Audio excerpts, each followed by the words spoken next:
राज्य सरकारी कर्मचाऱ्यांच्या पदोन्नतीसाठी नवीन मार्गदर्शक तत्त्वे जाहीर. प्रक्रिया आता अधिक सुलभ आणि वेगवान होणार.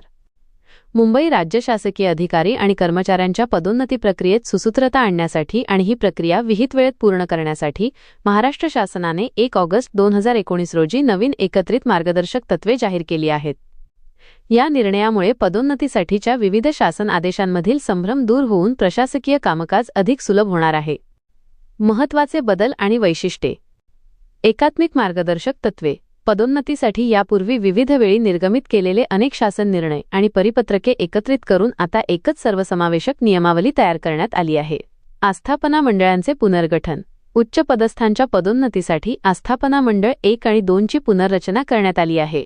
ग्रेड वेतन 10,000 रुपये आणि त्यावरील पदांसाठी मुख्य सचिवांच्या अध्यक्षतेखालील मंडळ शिफारशी करेल. कालबद्ध वेळापत्रक. पदोन्नतीची प्रक्रिया वेळेत पूर्ण व्हावी यासाठी शासनाने कडक वेळापत्रक निश्चित केले आहे. दरवर्षी 1 सप्टेंबर ते ऑगस्ट 31 हे निवडसूची वर्ष मानले जाईल. 30 सप्टेंबरपर्यंत विभागीय पदोन्नती समितीची बैठक आयोजित करणे आता अनिवार्य असेल. पात्रतेचे निकष. पदोन्नतीसाठी संबंधित पदावर किमान 3 वर्षांची नियमित सेवा असणे आवश्यक आहे. तसेच गेल्या 5 वर्षांतील गोपनीय अहवालांची CR पडताळणी समितीमार्फत केली जाईल. आरक्षणाची काटेकोर अंमलबजावणी. पदोन्नती प्रक्रियेत मागासवर्गीय प्रवर्गाला योग्य प्रतिनिधित्व मिळावे यासाठी समितीमध्ये मागास प्रवर्गाचा एक सदस्य असणे बंधनकारक करण्यात आले आहे. प्रक्रियेत पारदर्शकता.